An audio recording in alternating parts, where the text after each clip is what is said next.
Willkommen, bienvenue, welcome one and all. Now we missed a week out, but I just want to point out that over here is my good friend Stephanie Mitchell Hughes, and this is a channel that we refer to as Resilience 2.0, which has previously, and watch out for the reruns, they're starting to pop back, has originally detailed Stephanie's journey through what she refers to as hard places, through a long COVID, through loss of work, through working her way through where she is now, which is almost acting as a waypoint, identifying and promoting resilience in young Black women. I would say any Black woman who's within the workplace or without, um, almost giving them the energy and the vibration to continue in the way that she has. And also we together look at common culture in particularly in America, and look at what's going on and make commentary. So hopefully you'll enjoy what we've got in store for you today. Now, this conversation today really started with what might be referred to as a kind of comedy Instagram post, if I can call it that, Yeah. which is this one. And I'm just going to refresh it, and we'll listen to it together. And I think it's fair. You will find some of it funny, but the implications are far from funny. You're wondering whether or not you should take off work. They left that lady dead body in the office for 4 days. Ain't nobody even come over there and be like, "Where's Susan? Where? She dead in the office, in the chair. Got the whole office smelling like body, a dead one." And you out here wondering whether you should start that new business, do this new venture. Baby, if you don't put you first, I know something. I know quite a few things. Then this other one went on a team building exercise with his co-workers. They left him on the damn mountain.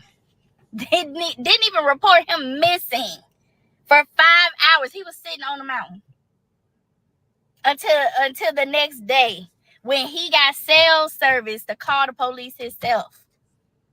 I want to know what the hell was in the team's messages, because I know they got teams of some sort.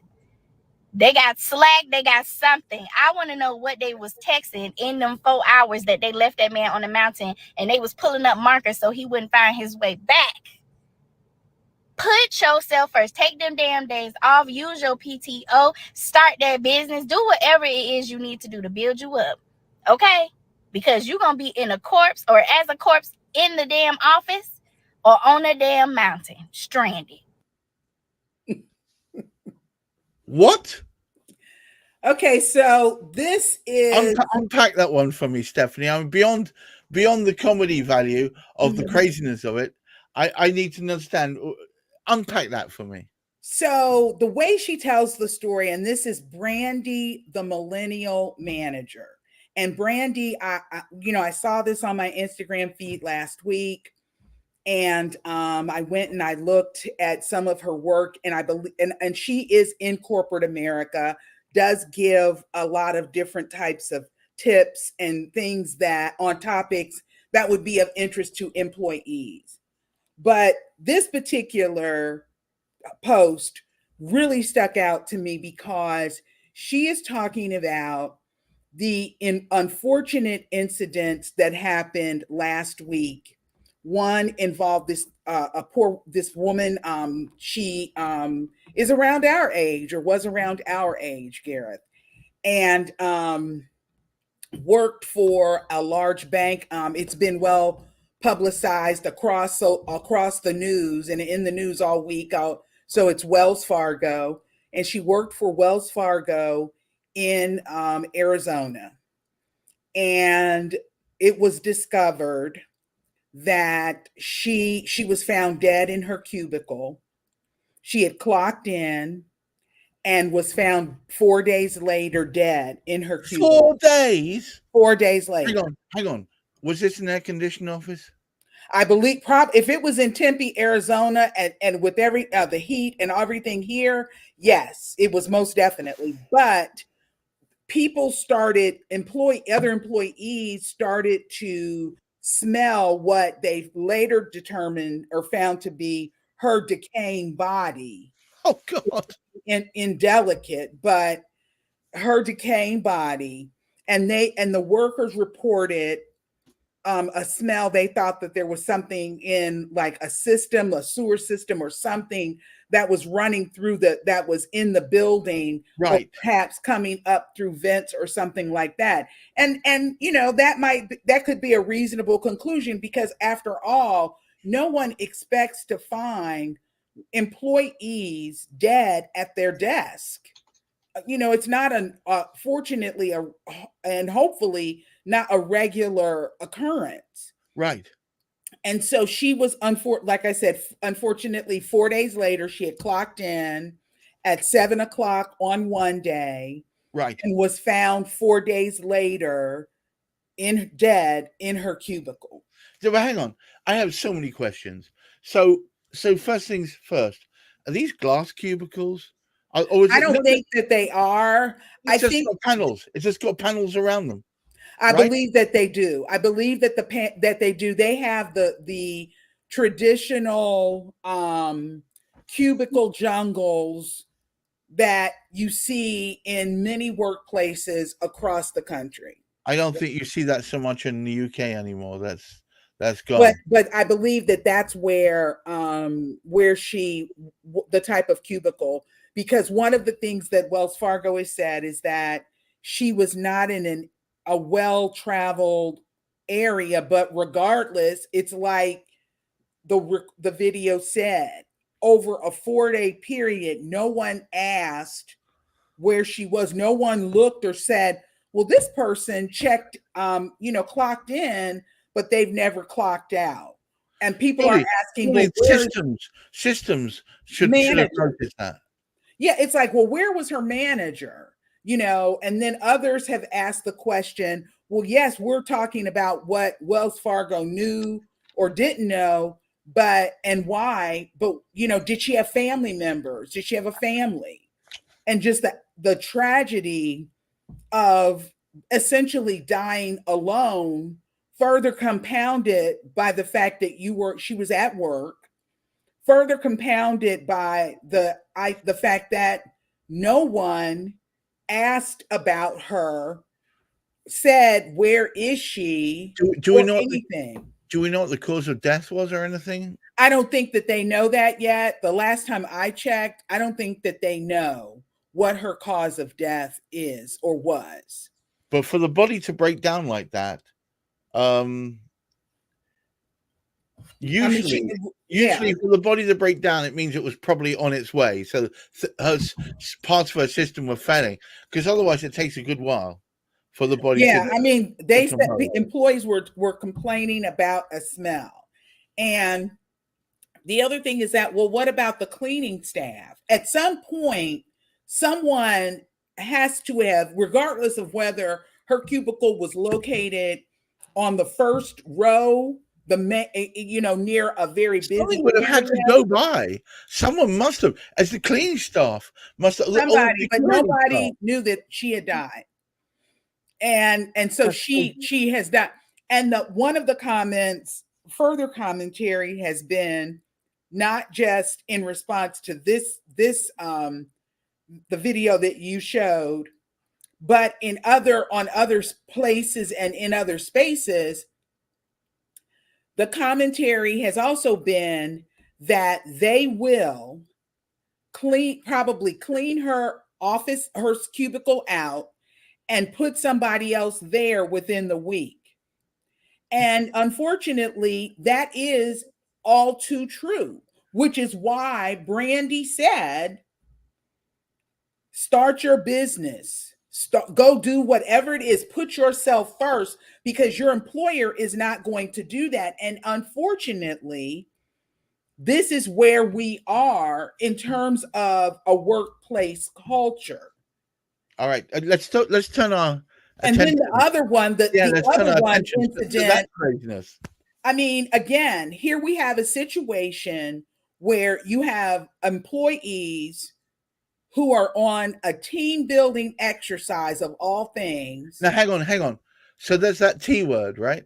Yeah, here we've got a team Yeah. of So a employees. team usually has a roll call of all the members in that Or they team. have a lead. They're supposed to be doing team building so that they can have a stronger connection with each other.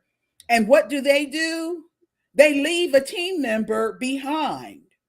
So much for leave. We don't, I mean, of course, this isn't the Marines where you don't leave your brother, your sister Marine behind. You know, it's not even. Unless this was the most horrendous Yeah, form of just hide left and the seek. person there, and no one said John is on the mountain and we can't find him. No one said anything. If he had lost his life, Yeah. can you imagine the mess, the craziness? Well, if he had lost his life, we would be talking about him and the poor woman who worked for Wells Fargo out in Arizona. Because Wow. essentially the same thing happened to both of them A in lack of connection care. with them working. So okay, let me turn this around a bit. Is this indicative of a lack of care in modern society for anyone else other than yourself? You know, Gareth, I always want to try to be an optimistic person. But unfortunately, I just really feel like, at least in this country, this is where we are. It is very difficult to just disagree agreeably. It's very difficult to openly have certain conversations about hard things and feel like you're being heard without it turning into near civil war. You know this. There are things I don't use this platform to talk about politics. I don't use any platform that I am involved with to talk about and discuss politics. And that's not because that's not really my focus.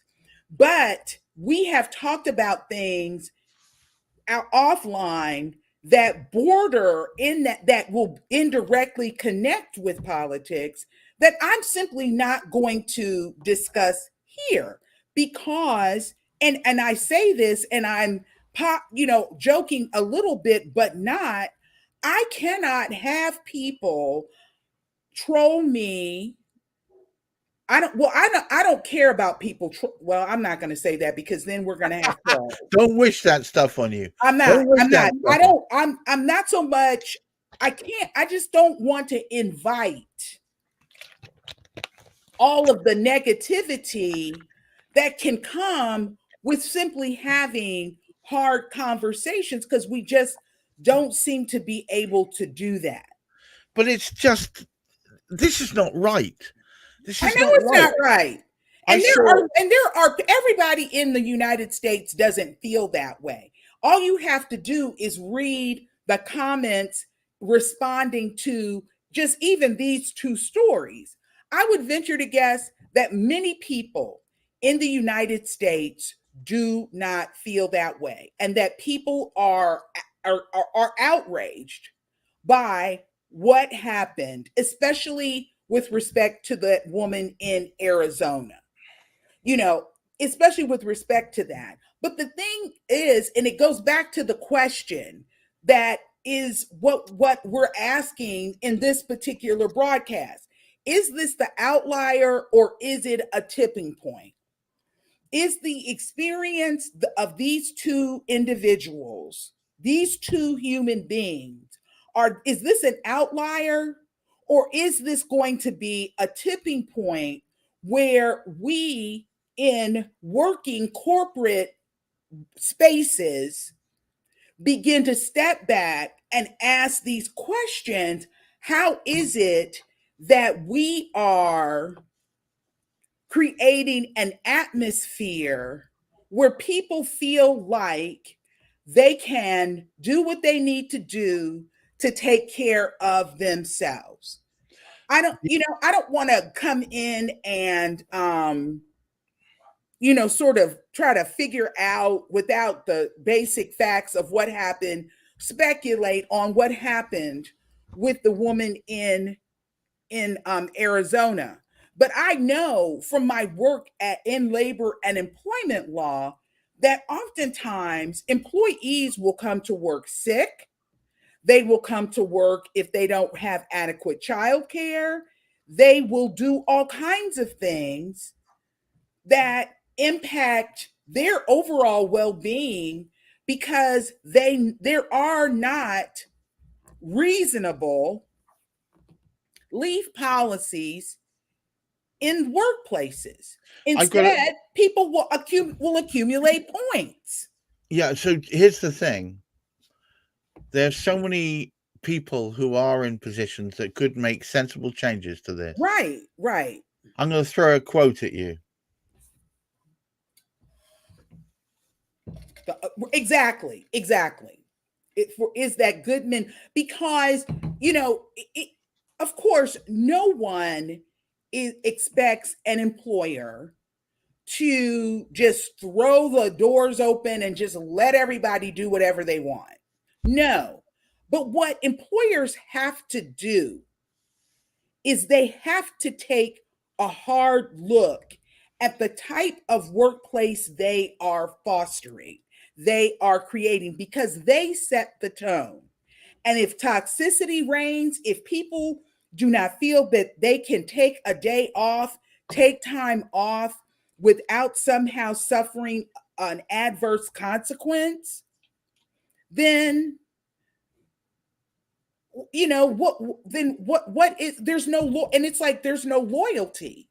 They expect loyalty, but they are not willing to give loyalty and not willing to take care of their employees. And so I'm asking for and really arguing and we'll talk to people and say, look at how you can do this in a way that enables you to accomplish whatever your business is, but at the same time, take care of your employees.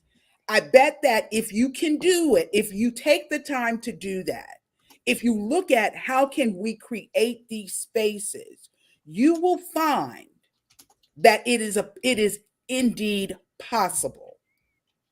And you will also find that there are people who are out here who do this and who are doing this, who can serve as models for you.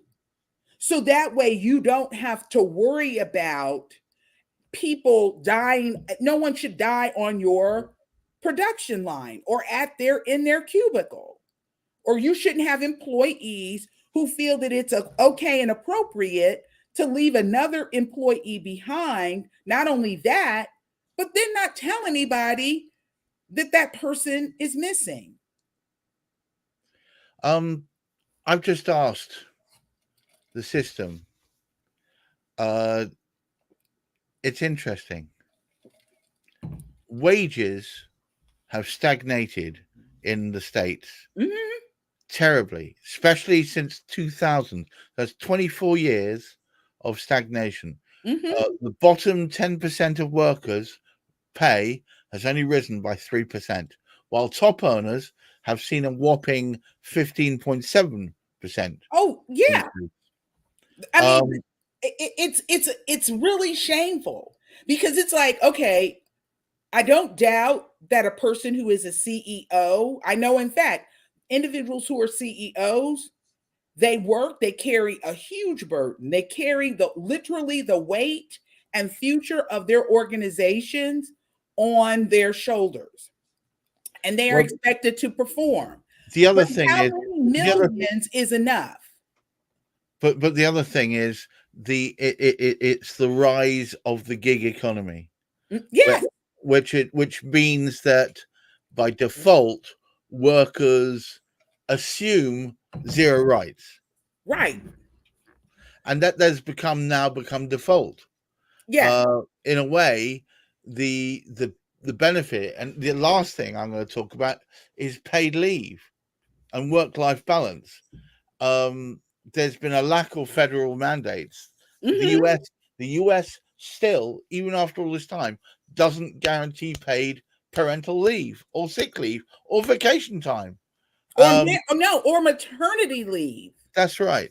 Or maternity leave. No, it is absolutely abysmal. We claim to be pro-child, for example, and pro this and pro that in terms of children, pro-family, all of this.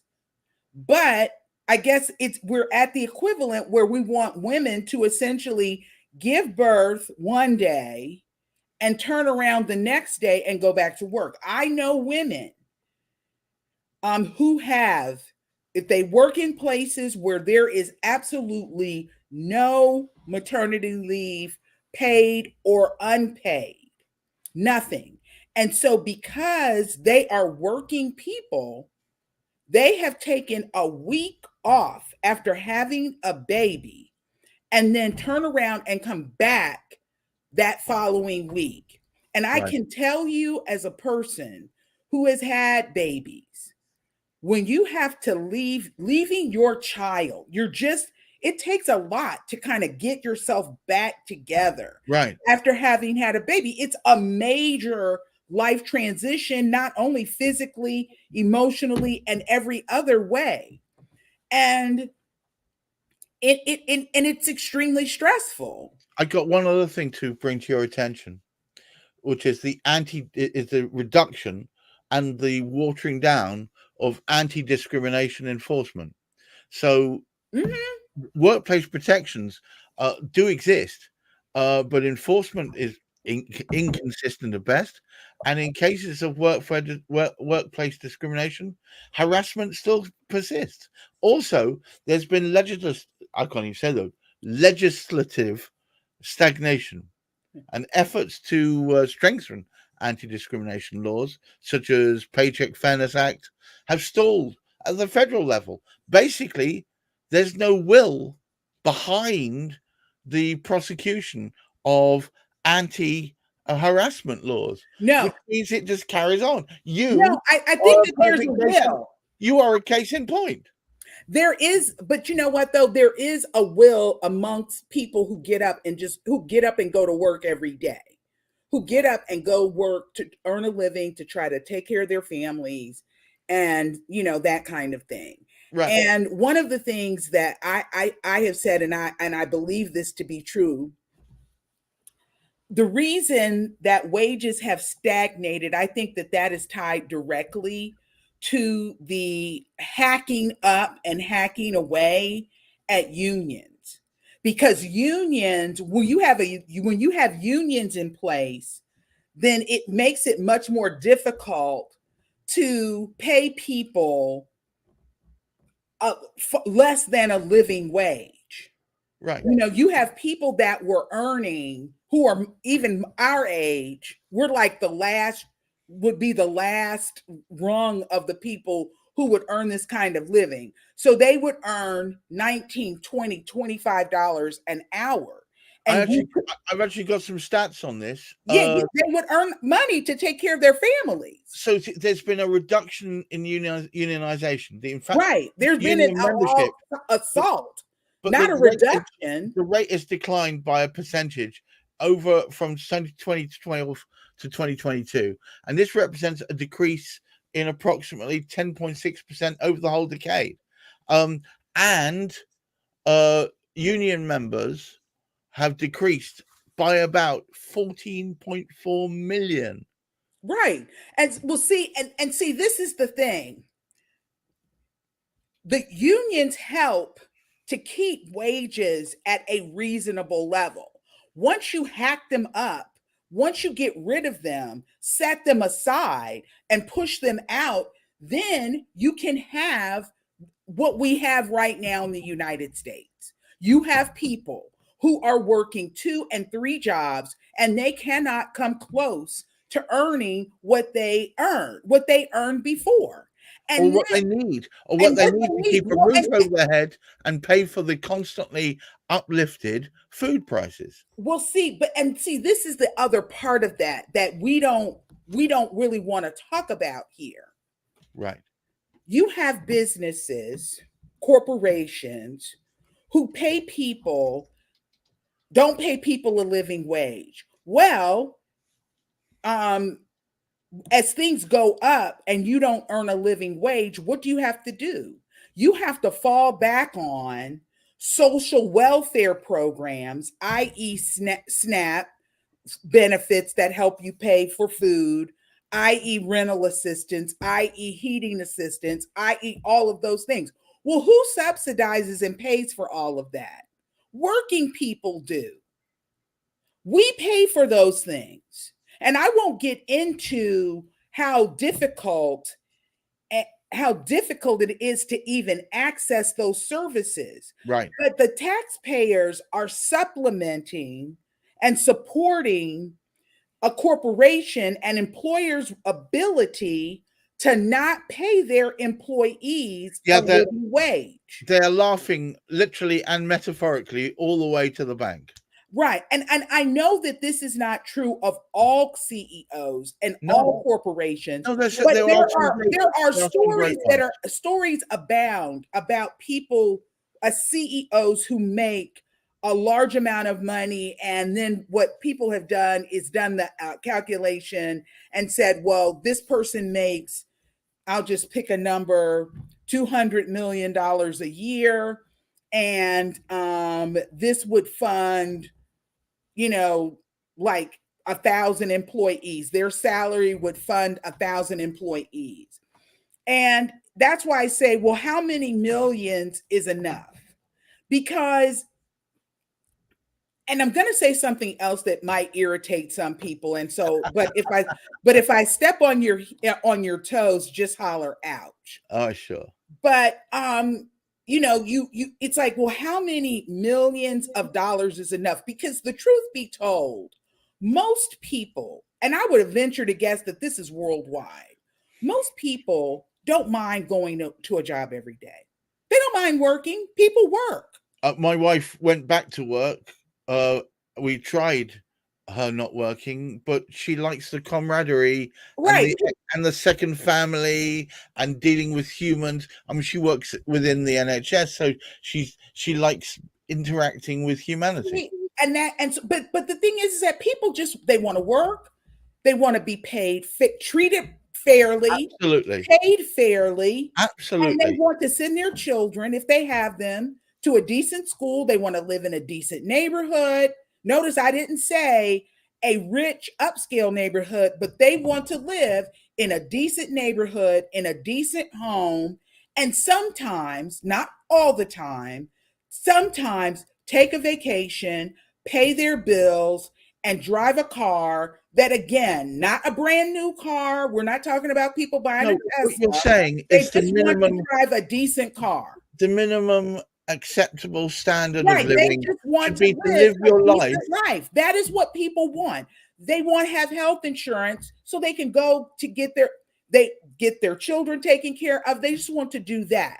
It's not about, if I pay you X number of dollars, I am not going to have all of the trappings that come with wealth. No, it is about making sure that people have a decent quality of life so that they are not stressed out and worried about how they are going to take care of themselves and take care of their families.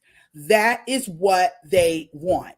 And at the same time, I do want to say one thing about the whole union piece. Okay. And so if I step on your toes, just holler out. No, we need to bring this to a close. Right. So let me just say this. Yeah. What unions have to do is not only do they have to do a better job of making their case, they're going to have to look at making their case differently. But the thing that they also have to do is they have to clean up their own houses. Right. So, you have bad apples everywhere. Yeah. And when you have bad apples, the bad apples destroy the good things for everybody else. So you need to have a way within your union structure to deal with the people who are not playing by the rules and who are not doing what they're supposed to do. You have to have a way of dealing with that, because they are the ones who give your union a bad name and a bad reputation. It's the few rotten apples spoiling the whole barrel for the rest of us. Exactly. So the goal is is this an outlier or a tipping point? I personally think that leaving people on a mountain and finding, unfortunately, people who have died in cubicles, I want to be optimistic and say it's a tipping point. I'm but hoping, I'm we're in saying, America, so stay tuned. Okay, so I would say for everyone, everywhere, thank you so much, Stephanie, for helping me just understand what the hell is going on. But I'd say to all of you out there, I'm an optimist. I want you to keep your feet on the ground. I want you to keep reaching for the moon. But just be aware. Look after each other. Have a care. Don't wait until the stench is so great that you're gagging on your handkerchief because the cubicle next door to you has Mrs. Miggins, who's fallen over and passed away 4 days ago. Check on your neighbors, check in with your friends, tell the people that mean something to you, you love them, and for goodness sake, live your life. Until next week, I wish you all a wonderful weekend, and just look after that mental health too. Bye-bye now. Bye. Thanks, Gareth. Bye.